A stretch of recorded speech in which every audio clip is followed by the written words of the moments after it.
y darle un poquito de esta cuestión para avanzar en el temario, porque si no nos atrasamos y luego no alcanzamos, ¿ok?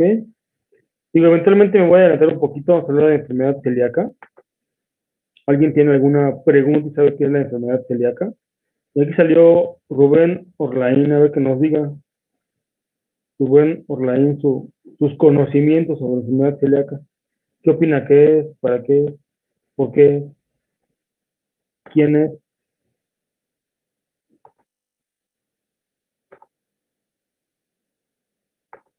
¿No está Orbelín? ¿Orlaín? ¿Le ponemos falta? ¿Qué tal, doctor? Casi, casi. Pues lo que leí es una reacción inmunológica, Órale, ¿cuándo lo leíste? más o menos Estás de... muy adelantado. A ver, vas, estás bien, a ver, ¿qué más?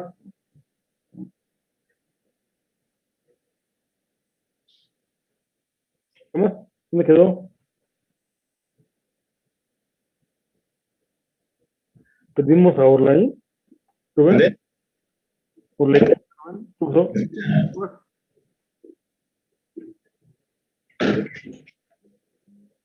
¿Me escucha? ¿Qué más aparte de qué? ¿Inmunológica en dónde? En el intestino delgado, se produce una inflamación. Bueno, es lo que más o menos entiendo. ¿Todo el intestino delgado o en ciertas regiones? No sabía decirle. ¿No? Pero bueno, ¿estás bien? Eventualmente puede ser en duodeno, ilion y yeyuno. Entonces, eventualmente hay que tener estas circunstancias, ¿no? Muy bien, como ya nos dijo Rubén, estamos tratando. ¿Alguien más sabe un poquito de la enfermedad celíaca? Doctor. Pues Ah, bueno. yo recuerdo, porque la verdad yo no he leído ese tema, pero yo lo que recuerdo de antes es que principalmente es como intolerancia al gluten, ¿no? Es como con lo que se relaciona cuando las pacientes consumen, bueno, trigo, cebada, todo eso. Así es, justamente así es, doctora. Digo, como bien comenta ella, está muy bien estipulado y eventualmente la famosa intolerancia al gluten. ¿Alguien más por ahí iba a comentar algo? Yo, doctor. Pues sí, yo puedo comentar casi lo mismo que dijo mi compañera Diego, que es una enteropatía que es sensible al gluten sobre todo, y entonces va a provocar una absorción deficiente, intestinal deficiente, de secundaria, sobre todo inflamación del intestino, por esa mala absorción que tiene o intolerancia al gluten, más que nada. Y eventualmente te parece que posiblemente sean pacientes que tengan alteraciones en los huesos por déficit de calcio. Ahora, me haría un poquito por ahí. ¿Puede repetir su pregunta, doctor? Es que no... ah, ¿Te parecería que sean pacientes que tienen mala absorción de calcio y que tengan problemas en el déficit de estructura ósea o deficiencia de osteopenia o osteoporosis? ¿Pudiera ser? mm, pues yo leí que las manifestaciones igual y eran, por ejemplo, retardo en crecimiento, a lo mejor, me parece que incapacidad para ganar peso, pero como tal no recuerdo la verdad, ¿Y ahí de quién relacionadas con... o de qué Sí, tipo es? hay como mala absorción, ¿no, doctor? O sea, también creo que también puede haber como que diarrea y eso, pero sí, según yo sí hay mala absorción. Así es. ¿Y de qué grupos etarios estamos hablando? De lo que dijeron sus compañeros. ¿Quién tiene déficit de crecimiento?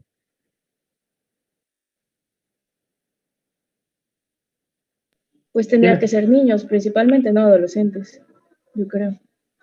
Lamentablemente es una patología que es más frecuente en edades pediátricas y eso justamente cuando tenemos estas circunstancias.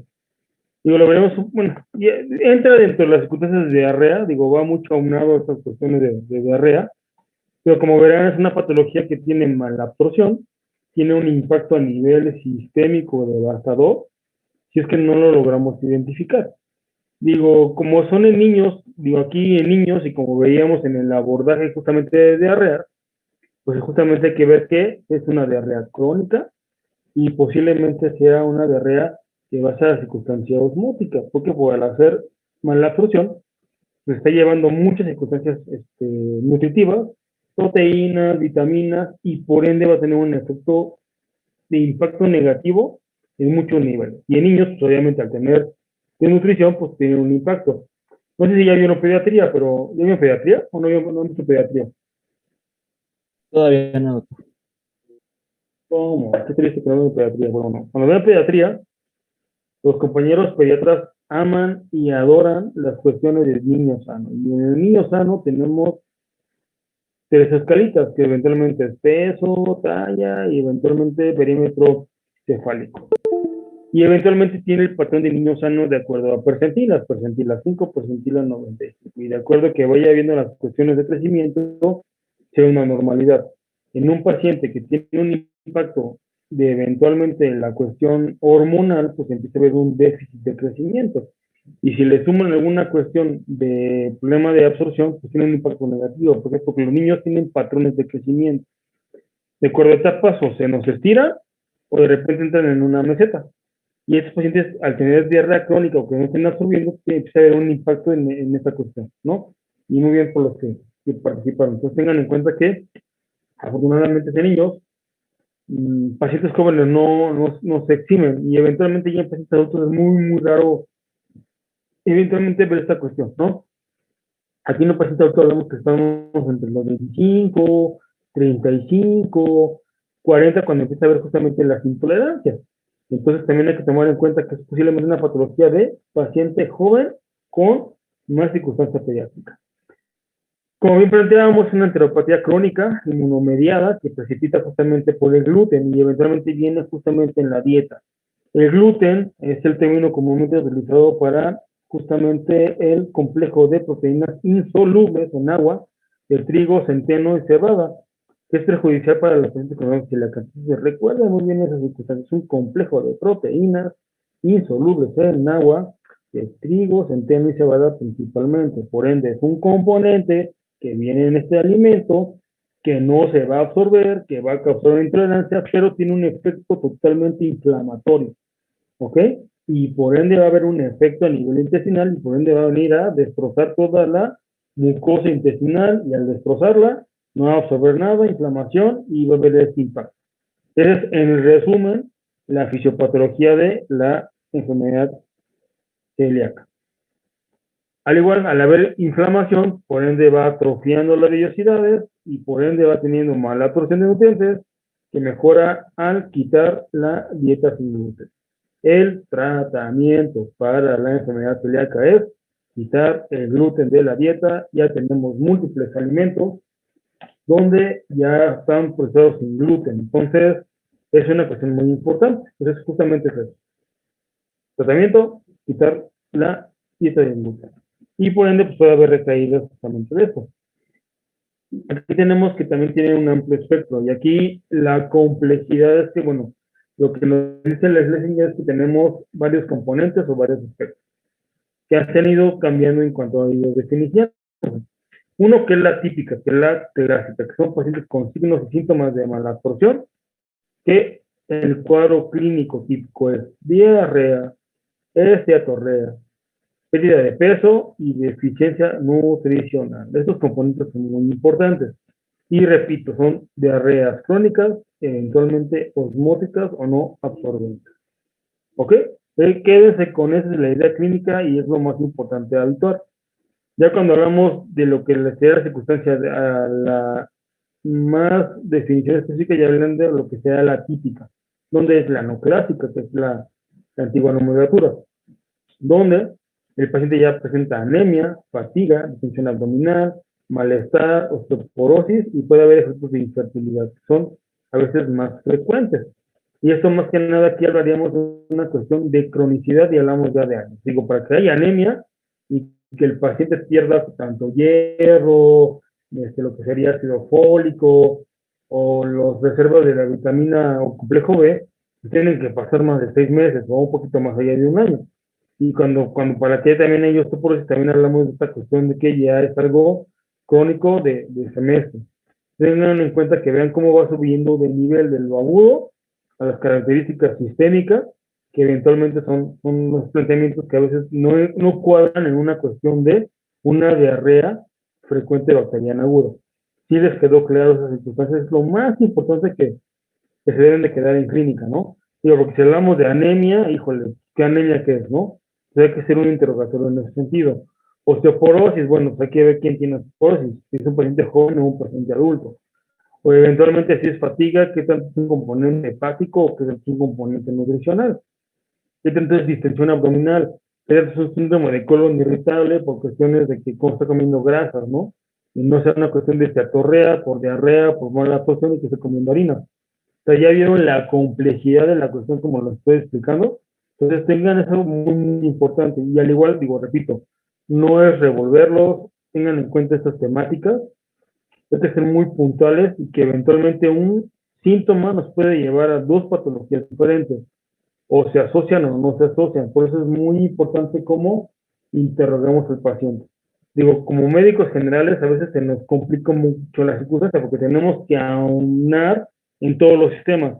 Pero ya a veces como subespecialistas, especialistas, podemos enfocarnos, pero nunca dejar plantear que puede haber más allá, ¿no? Posteriormente tenemos lo que sería la asintomática, que es la silenciosa, y esta puede ser que hayamos haciendo un tamizaje de acuerdo a los antecedentes del paciente, que no tenga síntomas o signos, pero de acuerdo a eso puedes hacer algún estudio endoscópico, o se le pidió algún estudio diferenciado, o viene alguna cuestión ahí de no sé, de gastritis o de helicobacter y le encontramos ahí problemas en la vellosidad. Puede ser una cuestión de estas. Posteriormente, lo que sería la que es posible, que es donde tienen una histología normal, pero tienen algún riesgo. ¿Por qué? Porque a nivel del laboratorio encontramos una positividad o tienen alguna herencia.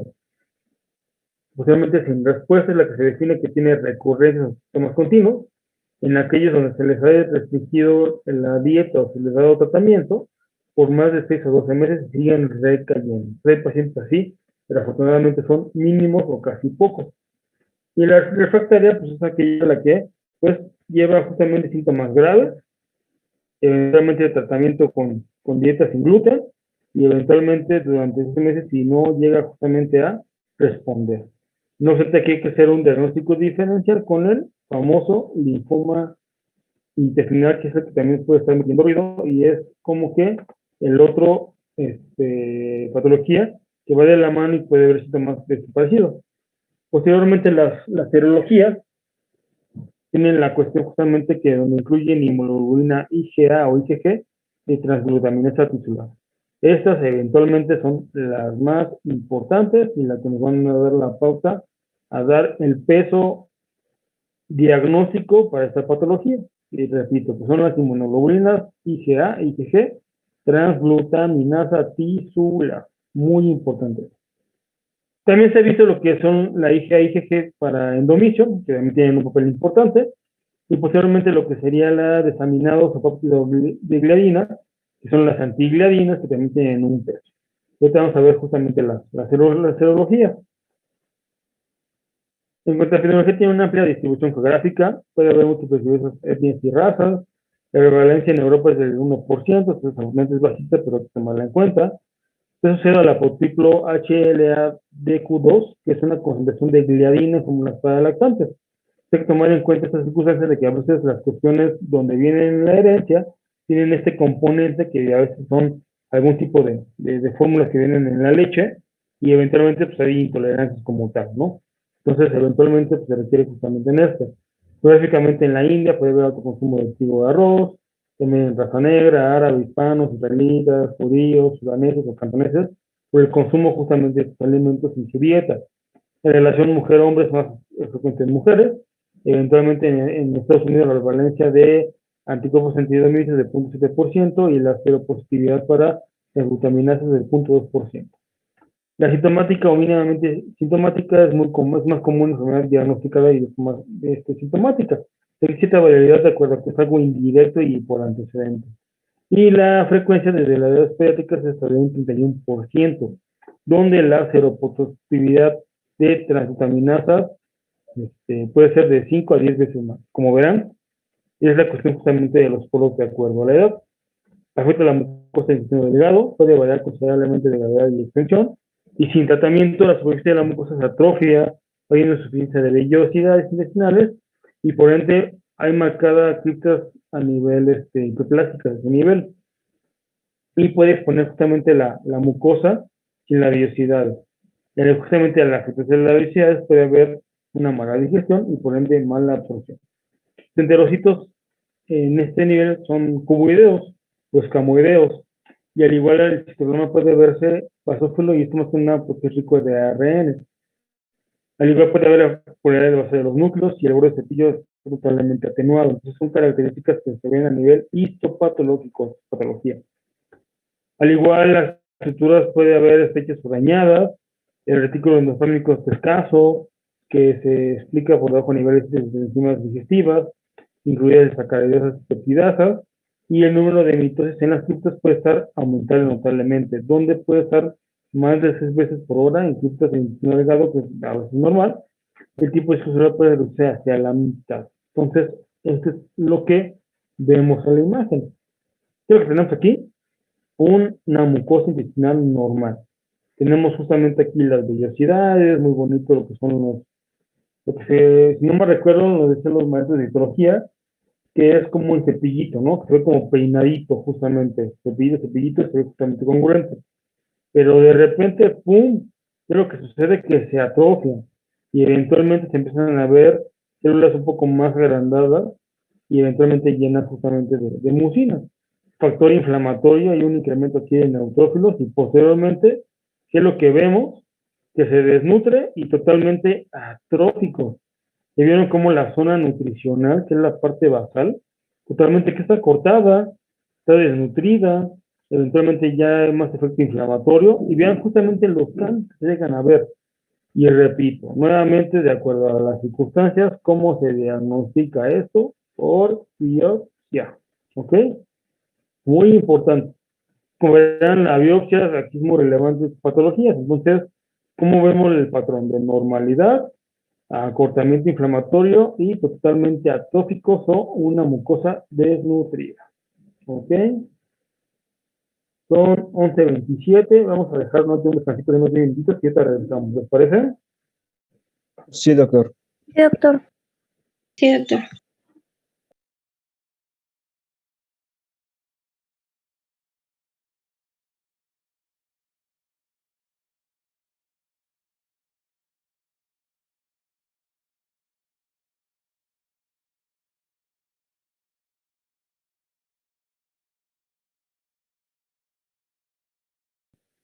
Digo, ahí tienen que recordar sus clases de inmunología, donde tenemos justamente el patrón de la IgA, la IgM y eventualmente las IgG, que eventualmente de acuerdo a tamaño, pues las IgA son más fáciles de producir que luego las IgM, que son más grandes, y posteriormente las IgG, donde entra justamente la cuestión de los linfocitos B. Por eso justamente hay ciertas predominancias y de acuerdo al tiempo donde va justamente la patología. Posteriormente hay una presencia de problemas nucleares, que hay justamente ahí en el ejemplo de la infiltración de la lámina que les mostré a nivel de patología, leucocitos, eosinófilos, mastocitos, que se voy a aumento justamente de la celularidad. Posteriormente hay un incremento más inflamatorio, hay un incremento más de CD4, un efecto ya justamente ahí mucho más perpetua la lesión, totalmente a nivel de lo que serían factores de CD8 positivos, y entran cuestiones citotóxicas y justamente de supresión celular. Entonces se incrementa una gran inflamación. Para eso, a nivel histopatológico está justamente lo que sería los pedidos de Mersch, que justamente es, pues, él dio la teoría de cómo eran las estructuras. Entonces, un Marsh 1, de acuerdo a lo que se describe histopatológico en lo que sería la enfermedad celíaca, estadio 0 es mucosa normal, hay perinfiltrativa, ¿verdad? Poquita inflamación, pero totalmente la mucosa del cepillito o las estructuras de las microbiocidas están normales. Un estadio 1 de Marsh, hay un aumento de lo que sería el infiltrado intraepitelial de los linfocitos, seguido de infiltración de la lámina propia con linfocitos. Por ende, hay un incremento de inflamación. Posteriormente, el estadio 2 es una hiperplasia de cripta, un estadio 3 ya hay atrofia de vellosidades, que es justamente la que ya encontramos más per se en la cuestión patológica macroscópica por endoscopía o cápsula endoscópica. Hay más lesiones, es totalmente parcial, total, basta extensa.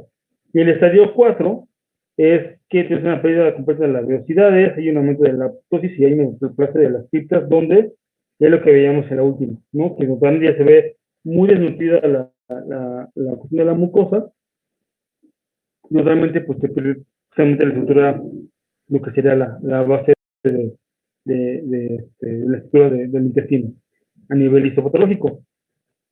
Posteriormente se comenta que en bulbo duodenal es la única porción afectada del intestino delgado y al término de lo que se comenta como una enfermedad celíaca ultracorta, que es esto, que si solamente el duodeno está afectado y no afecta lo que sería ilion o hasta yeyuno, eventualmente es el área de una afección ultracorta.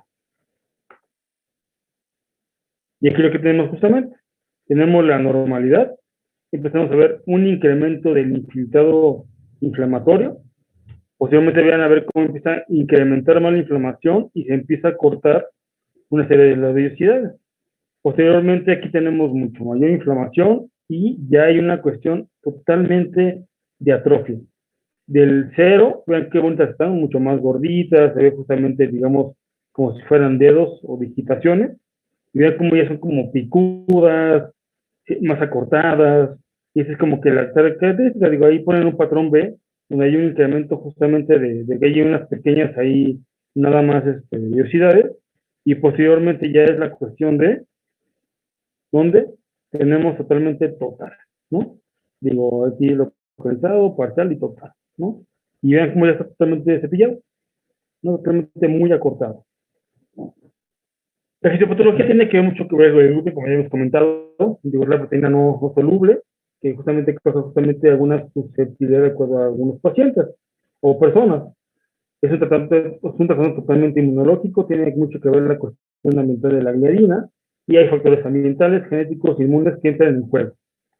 Totalmente el trigo se comenta como que es el patrón de acuerdo a que tiene más gluten, que es el antígeno, y se puede clasificar en 4 grupos. Uno, que son de acuerdo a su solubilidad.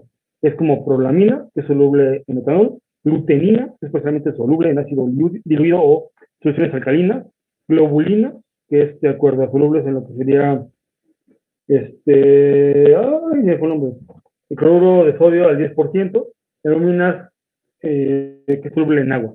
Dependerá mucho de esas cuestiones y aquí lo más importante es que de acuerdo a la solubilidad, que no es así en esta patología, pues dependerá mucho qué tanto el cuerpo lo identifique o el sistema inmunológico lo identifique como un agente agresor.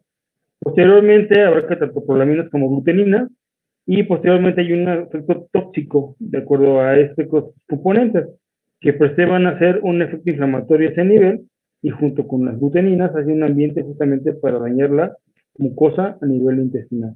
Las prolaminas de trigo se conocen como gliadina, que por eso hay unas antigliadinas como tal, y de acuerdo a ello, pues también se consideran como gluten, como dominan las secalinas de centeno, ordeínas de cebada, aveninas de avena y la ceína de maíz. Entonces no se queden justamente en estas cuestiones, pero bueno, para simplificar, el gluten tiene varios componentes y de acuerdo a varios componentes, el trigo tiene ciertos componentes que son solubles. De acuerdo a su peso, tiene que ver mucho que ver, ¿no? Son prolamina o glutenina, que son las más frecuentes. Y de ahí vienen otros componentes, de acuerdo a que son del gluten, de acuerdo a otras circunstancias como el centeno, cebada, avena o del maíz. Entonces, tengan en cuenta esas circunstancias. También es importante que el paciente esté consumiendo alimentos sin gluten ni nada de trigo. Y de repente empieza con un componente, hay que ver si no comió maíz, si no comió avena, cebada, centeno o hasta la cerveza también lo incluye. Entonces, tengan también importancia en esta cuestión, ¿no? Posteriormente, hay granos que no lo llegan a activar en ese sentido. A veces trae granos de arroz, ciertos componentes de lo que sería el mix tamal, que varíamos totalmente de lo que sería maíz, el sorgo o el mijo, que eventualmente se separan más del trigo que se intermedia cebada. No hay que tomar en cuenta en estas cuestiones. Y eventualmente, digo, aquí que sí es el paciente que eventualmente coma mejor arrocito, o eventualmente un maíz totalmente 100% mixtamal, que obviamente ya hay muchas líneas de tortillas o ciertas líneas de maíz donde ya no contienen tanto justamente nixtamal. Posteriormente, las gliadinas tienen justamente este efecto a nivel de 4 fracciones, que es la alfa, beta, la gamma y lo que sería la omega gliadina. Son tóxicas y de acuerdo a ellas tienden a activar justamente las células T. Al tener este efecto de estas gliadinas, pues incrementan justamente la activación de T, como tal, dan el efecto de memoria hacia las transglutaminadas y a nivel intersticial conducen justamente a la afección a este nivel. Otro componente es que, bueno, también se plantea que a nivel de lo que son los niños a 6 meses tienen un factor eventualmente protector.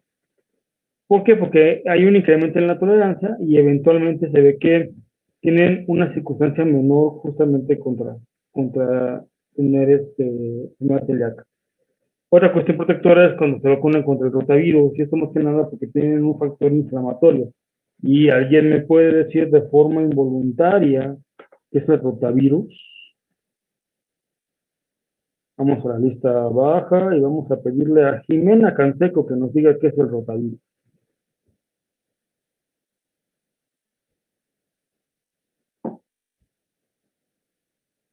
Doctora Jimena Canseco.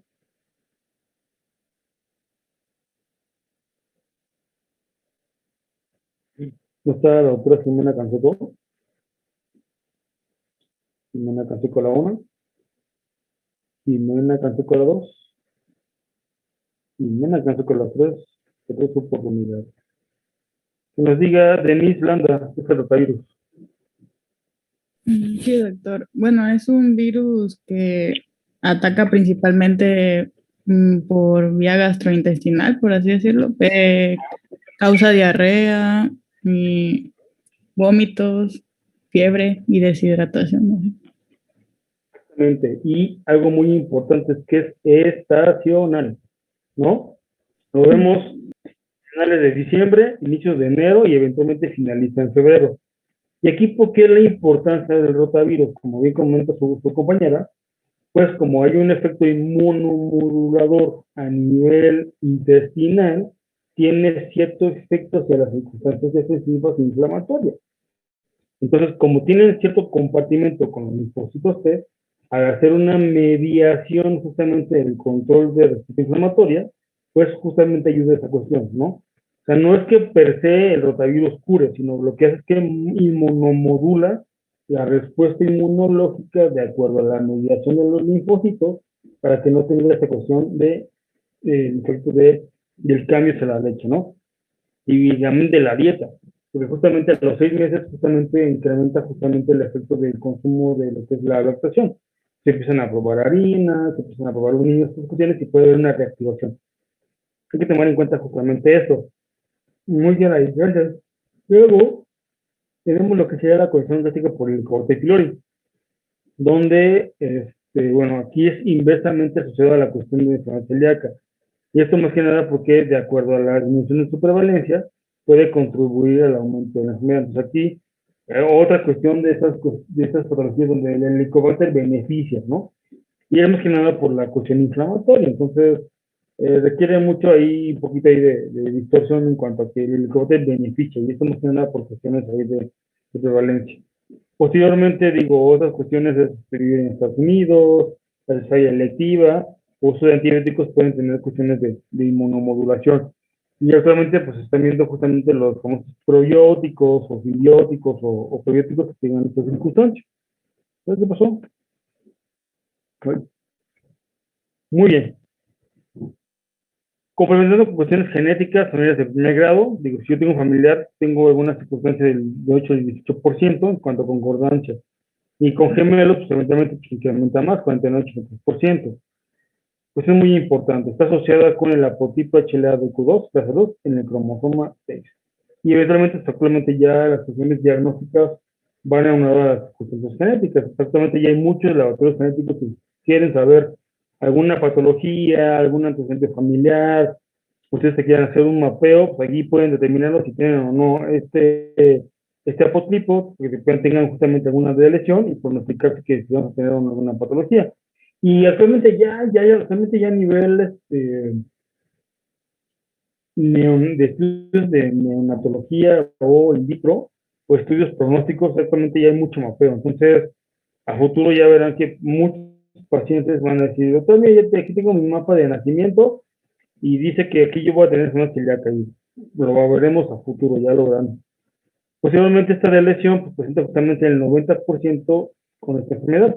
Ahora se sabe que después de justamente que se sube el gluten, tiene interacción justamente con las células dendríticas, que son las células de antígeno, tienen a ver un efecto de donde se activa justamente este gen, viene la cuestión de gliadina con su porción alfa y beta, y pum, viene el efecto justamente inflamatorio con la sensibilización de los receptores T. Posteriormente, ya sabemos que de acuerdo a la línea, activan los B, generan un anticuerpo y vienen a desencadenar la cascada inflamatoria desde el interferón B por todas las interleucinas hasta el factor de crecimiento transformante. Como verán, hay una cascada inflamatoria severísima a nivel intestinal. Posteriormente, el enterócito pues, se llega a inflamar, hace efectos justamente de mal crecimiento a nivel de vellosidades y viene justamente a tener este factor de pérdida de las vellosidades. Posteriormente vienen las cuestiones de que puede incrementar 2 veces o más el efecto inflamatorio, hay un incremento justamente de lo que son las gliadinas, en cuanto a IgG y IgA. Posteriormente tiene que ver justamente la frecuencia del consumo de dietas. Esto es muy importante porque a lo mejor, no sé, yo Armando puedo ser un paciente que consume, no sé, mucho pan tostado, ¿no? Y a lo mejor eventualmente no tengo una recurrencia tan elevada de a lo mejor diarrea o tener una crisis diarreica, pero a lo mejor después de llevar 5 días tengo una cierta intolerancia y me ocasiona justamente un efecto inflamatorio. No quiere decir que me vuelva yo alguna cuestión de enfermedad celíaca, pero eventualmente puedo yo producir alguna cuestión a futuro de acuerdo a la exposición de intolerancia.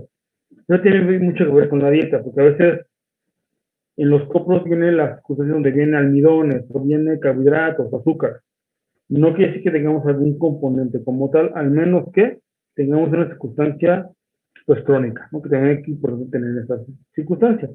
Y eventualmente un paciente que tiene esta enfermedad, digo, cuando tiene diarrea son crisis, son 10, 12, 15 diarreas en un día. Y es justamente por la cuestión inflamatoria. Como verán, es una cascada impresionante de inflamación y por ende, o sea, no es una diarrea ni 2 litros de diarrea, son 10 a 15 diarreas totalmente líquidas con eventualmente los componentes inflamatorios. De acuerdo a eso, se ha planteado que los pacientes que tienen diabetes tipo 1, enfermedad tiroidea autoinmune o síndrome de Down, son pacientes que están catalogados a tener susceptibilidad a esta patología. A nivel hematológico, planteamiento justamente de la anemia, como ya les decía, debe haber un efecto inflamatorio a nivel de transaminasas, a nivel neurológico, neuropatía periférica, retornos de osteoporosis y hablamos justamente por mala absorción. En pacientes pediátricos tenemos la diarrea, esa diarrea como comentábamos, dolor abdominal y justamente viene justamente por pérdida de nutrición y el efecto de crecimiento del paciente. Posiblemente son acuosas y ocasionalmente puede haber un tipo de estreñimiento, pero no frecuente. Y en niños lo que sucede a nivel de hueso es raquitismo.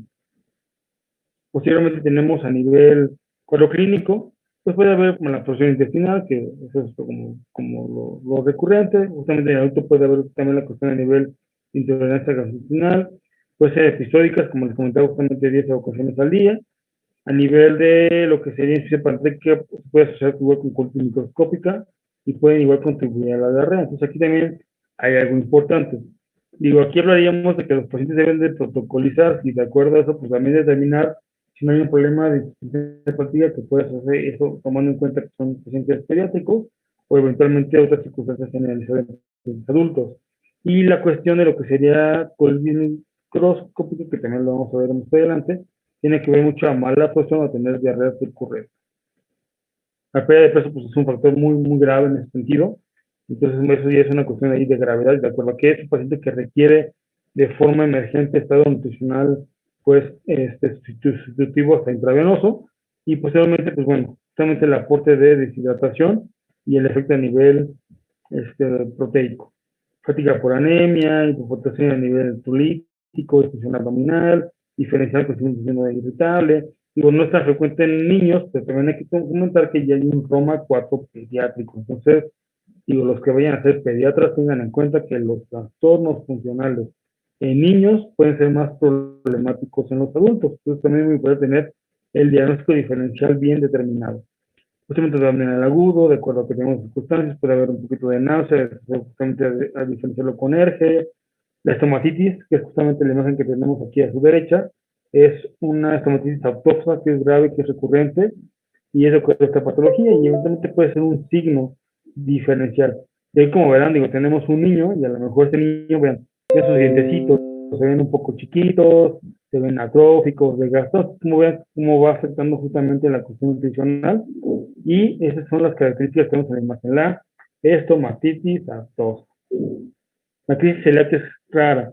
¿Y a qué se deriva esto o en qué se caracteriza? En una diarrea profusa, deshidratación grave, alteraciones metabólicas, ahí hablamos de cuestiones de triglicéridos, glucosa, eventualmente tiroides, presión renal aguda, inestabilidad hemodinámica. Tenemos unas condiciones herpetiformes que también vienen más adelante. Esta imagen es una dermatitis herpetiforme. Se ve como el herpes, pero no es herpes. Y es un diferencial muy importante, que es lo que tenemos aquí abajo, que a veces se ve como equimosis, hiperkeratosis, foliculitis o hipolidez en la región. Entonces, esta se puso por acá la imagen.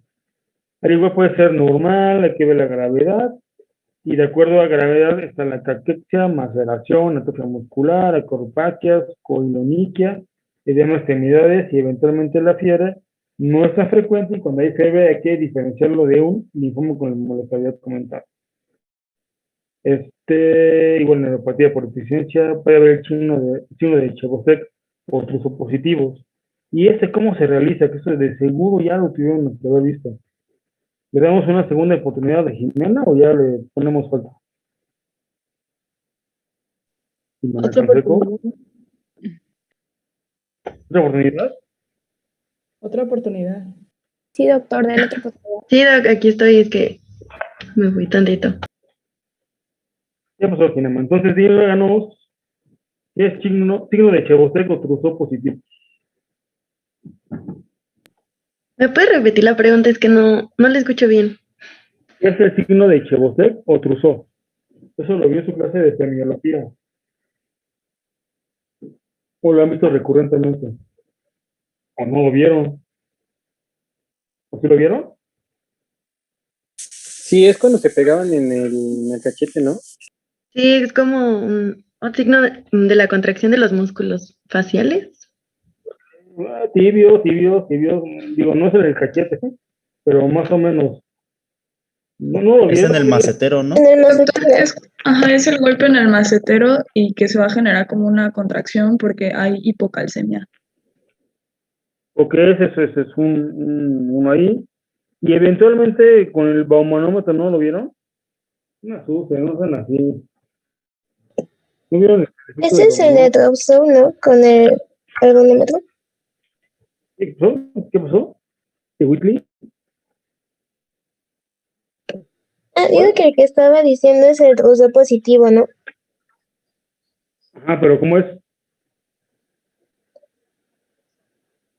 Pues es cuando se hace un espasmo en el carpo, cuando se aumenta, bueno, se usa el esfingomanómetro para aumentar la presión.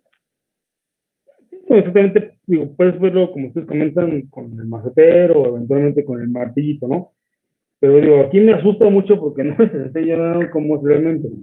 Digo, hay varias maneras de verlos, ¿no? Como tal, los espasmos, pero eventualmente una forma muy adecuada es con el bamanómetro, le ponemos un paciente, incrementamos la presión por uno, y tomamos la presión. Si la sistólica está en 110, tengo que dejarlo 30 mililitros de mercurio por arriba de esa presión. Entonces estaríamos hablando de que generamos una presión mucho mayor y arriba de 150.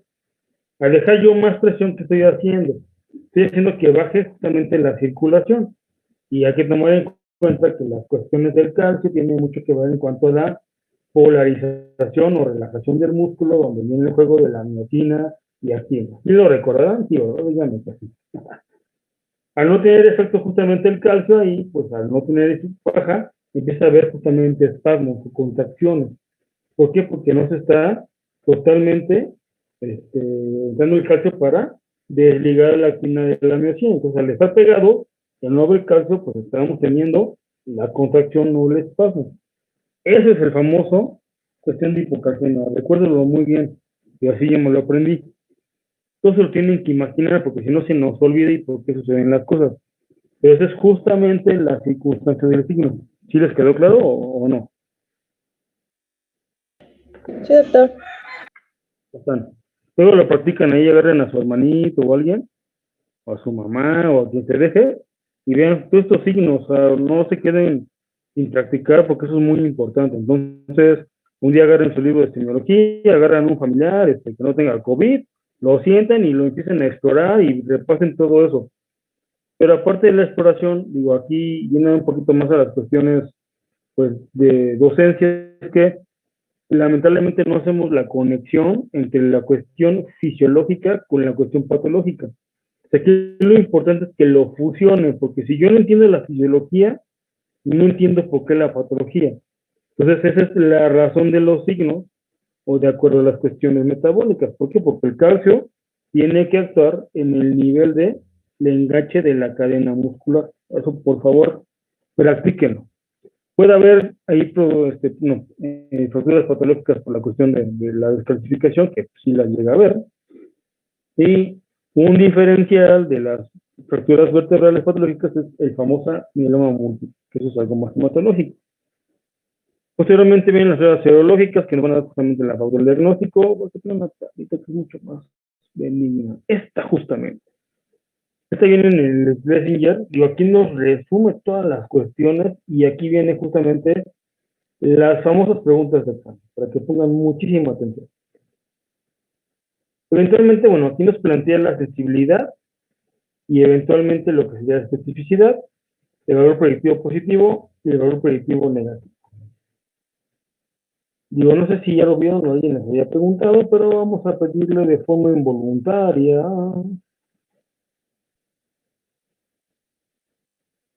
a Luis Fernando Parra que nos diga qué es la sensibilidad, especificidad, el valor predictivo positivo y negativo, por favor. Luis Fernando Parra. Sí, doctor. Bueno, tenemos en esta prueba que los estudios serológicos, el EMA tiene una sensibilidad del 85. Oh, disculpe, doctor, ¿qué es lo que está entre paréntesis? En lo de 57 a 100. Lo de 57 a 100, ¿qué es? Hablo de confianza, pero de acuerdo a lo que me estás especificando, dime cuál es la sensibilidad, que es del 85%, de lo que sería el anticuerpo antiendomicial. ¿Qué significa eso? ¿Me lo puede repetir, doctor? Es que no lo escuché bien. ¿Qué significa eso de la sensibilidad del 85% en los anticuerpos antiendomicio? ¿Qué significa eso? ¿Qué quiere decir que son 85% sensibles, Luis Fernando? O sea, yo entiendo que es la capacidad que tiene de detectarlos. Más o menos, ahí le quiere ayudar a su compañero que ya se puso nervioso. La sensibilidad es como la capacidad o sea, cualquier estudio, cualquier laboratorio, de, de, de identificar la patología como tal. Y la especificidad es un poco más como el mismo estudio, la capacidad tiene para detectar los casos negativos. Más o menos así, Okay. yo recuerdo. Simplemente, digo, aquí hablaríamos. ¿Alguien más quiere decir algo más?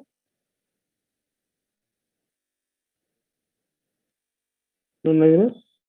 Ok. Bueno, aquí para simplificar, digo, actualmente en todas las cuestiones clínicas y en todas las cuestiones de laboratorios, en todas las cuestiones de libros, es justamente muy importante pues que aprendamos cuando nos presentan unas tablitas, que es muy importante. Digo, actualmente a nivel de, pues, mm, metodología de la investigación hay muchas definiciones que a veces ni entendemos. Creo que es algo muy importante para saber qué es lo que hay que mejor aprovechar para tus pacientes. Y como bien comentaba la doctora Diego, pues bueno, aquí justamente sensibilidad es aquellos pacientes que yo al aplicarle una prueba voy a confirmar o voy a plantear que tienen la enfermedad. Especificidades, cuando aplico una prueba, son los pacientes que yo voy a descartar que no tengan la enfermedad. El valor predictivo positivo son aquellos pacientes que eventualmente son positivos y aquí ya tenemos una problemática, porque no es lo mismo esto que justamente esto. Es la rentabilidad que el estudio sí sea realmente positivo. Y eventualmente aquí negativos que realmente son pacientes donde no tengamos el estudio negativo. Entonces, esto habla de las pruebas y esto habla de la enfermedad. Entonces, aquí hay algo muy interesante y como verán, justamente por eso discernimos. Y por eso yo les planteaba que los transglutaminasas pues, son mucho más rentables. ¿Por qué? Porque vean ustedes, si tenemos los endomicios, van a decir, es que Armando, tú me dijiste ahorita que me descarta, pero me favorece, ¿no? Y si vemos con los IgA y IgG, pues son más o menos equiparables. El problema es que cuando la prueba la queremos certificar, vean ustedes, se nos tumba muchísimo, ¿no? Pero la prueba al descartarla nos eleva casi el 100%. Cuando vamos a los estudios, pues eventualmente tenemos muy buena rentabilidad. ¿Y qué nos quiere decir? Que tanto la serología contra la endomicio, transglutaminasa, pero a veces sucede que si yo quiero descartar la enfermedad, si yo quiero dar la rentabilidad al estudio, vean cómo nos disminuyen bastante, ¿no? Entonces, por eso se plantea que preferentemente lo que son las transglutaminasas, y hablando de lo que es la IgA, es la que es más rentable. ¿Por qué? Porque me da casi 100% de que nos identifique. Nos da 98% que nos la descarte. Nos da la veracidad de que sí sea un 72% de que sea positiva y que nos dé la pauta a justamente que tenga la enfermedad y que 99% nos las descarte. ¿Sí entendieron eso? ¿Sí quedó claro ahí, Luis? ¿Luis Fernando? Sí, doctor, gracias. Entonces es muy, muy importante, o sea, porque aquí nos presentan la imagen, ¿no? Yo digo, miren, todas son sensibles, sí, perfecto. Todas son específicas, sí, perfecto. Pero ya cuando van viendo la cuestión del valor predictivo positivo, caray, ¿no? Digo, si yo, Armando, me quisiera hacer una prueba donde me digan, oye, Armando, esta prueba es totalmente un 18% encontrarte la enfermedad, pero también tengo yo 72%, ¿cuál tú quieres? No, pues yo, Armando, voy a querer la del 72%. ¿Por qué? Porque tengo más del 50% de saber que voy a salir positivo, o que realmente es positivo. Donde casi, tengo una prueba donde casi el 20% me va a decir que a lo mejor sea positivo, pero eventualmente tengo un 80% de que me digan que la prueba no es rentable. A lo mejor cuando me digan es que eres negativo, híjole, ahí cambian como que las cosas. Entonces aquí verás justamente que es muy importante que todo esto sepan justamente, pues, desglosarlo, porque a la mera hora pueden decir, yo tengo una prueba que es sensible. Pero tú dices, ¿sabes qué, Armando? Híjole, ¿y cómo es tu valor predictivo positivo? No, pues me salió de 40.